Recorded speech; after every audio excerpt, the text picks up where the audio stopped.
एक बार हम एक आश्रम में खंडहर था जंगल में गंगा के किनारे, वहां हमें रोका गया कि यहां मत सोना, यहां भूत रहते हैं। हमारा जिद्दी स्वभाव था, जहां रोक दिया जाता था वहां रुकते नहीं थे, देखते थे क्या होगा। तो एक इतनी छोटी सी टार्च और दुप दुप वाली घड़ी, ये दो चीज जरूर रखते थे। तो टार्च रास्ता देखने के लिए, घड़ी समय देखने के लिए कि कितना हो गया। आराम से जाकर के वहां आसन लगाया और लेट गए खंडहर में। कोई भय नहीं रहता था, तो खूब गंगा जी की कृपा थी। गंगा जी की कृपा से भय नाम की चीज नहीं रह गई थी, क्योंकि कदम कदम पे स्मशान, लाशें, सब दिमाग में रम गया था। और गंगा किनारे रहते थे इसलिए कोई भय नहीं रह गया था।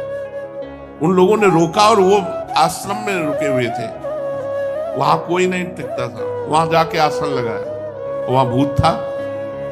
रात्रि के 9 बजे जो ही आसन लगाया और लेटे, जो ही हमारे ऊपर ऐसे जैसे बहुत वजनदार जांघें जिसकी हो, हमारे ऊपर ऐसे चढ़ गया। खूब हम चेतना, कोई सो नहीं रहे थे।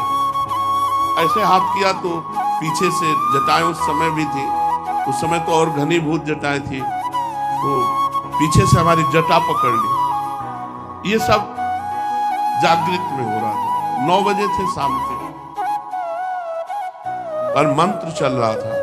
फिर एकदम खाली उठे, हम कहा नहीं, ये हमारा भ्रम है, ऐसा नहीं हो सकता कि हम नाम जप कर। तो पवित्र प्रेत भी होते हैं, जैसे भाई जी से हनुमान प्रसाद पोद्दार जी के सामने प्रकट हुए पारसी, तो कहा कि आप डरना मत। तो उनका मैं डरूंगा क्यों? बोले मैं प्रेत हूं।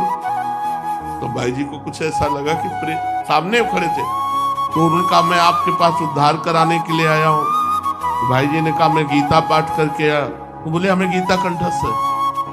वो प्रेत बोला मुझे गीता कंठस्थ है। तो कुछ प्रेत पवित्र प्रेत होते हैं, जिनसे चूक हो गई प्रेत बनते, तो वो अपवित्र प्रेत तो छू नहीं सकते। बाहर निकले, एक महुआ का पेड़ था, खड़े हुए हैं, नहीं प्रेत नहीं। फिर जाके लेट गए, बहुत जिद्दी स्वभाव। अब जाके लेटे तो छाती पे चढ़ के ऐसे श्वास रुकने लगी, इतना वजन एकदम ऐसे ऐसे। तो उस समय जो भगवान शिव का मंत्र चल रहा था, उसकी रफ्तार बढ़ाई, तुरंत फिर अलग। अब दोबारा हिम्मत नहीं करेगी, अपना आसन समेटा और जहां सब लोग लेटे थे वहां गए। तो बोले आ गए। हम कहा वहां प्रेत है? तो बोले बताया तो पहले था आपको। तो हम कहा हमें अनुभव करना था, वहां है, वहां है। तो ये जो प्रेत आदि हैं, ये कुछ बिगाड़ नहीं सकते यदि भगवान नाम चल रहा है, मंत्र चल रहा है। और भगवद आवेश होता त्रिगुणातीत हृदय में। प्रेत आदि जैसे अंदर प्रवेश कर जाते हैं तो तमोगुणी रजोगुणी हृदय में, भगवत आवेश होता है त्रिगुणातीत अवस्था में। जिस प्रकार पृथ्वी को दुष्ट क्षत्रियों के अत्याचार से पीड़ित देखकर भगवान परशुराम के शरीर में भगवान का आवेश हुआ और पृथ्वी को दुष्ट क्षत्रियों से हीन करके शीघ्र ही वो आवेश अदृश्य हो गया।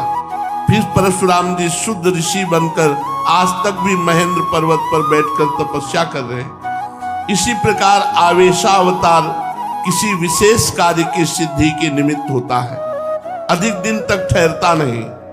द्रौपदी के चीर खींचने पर भगवान का चीरावतार भी हुआ था, पर वो थोड़ी देर के लिए द्रौपदी की लाज रखकर वो अदृश्य हो गया।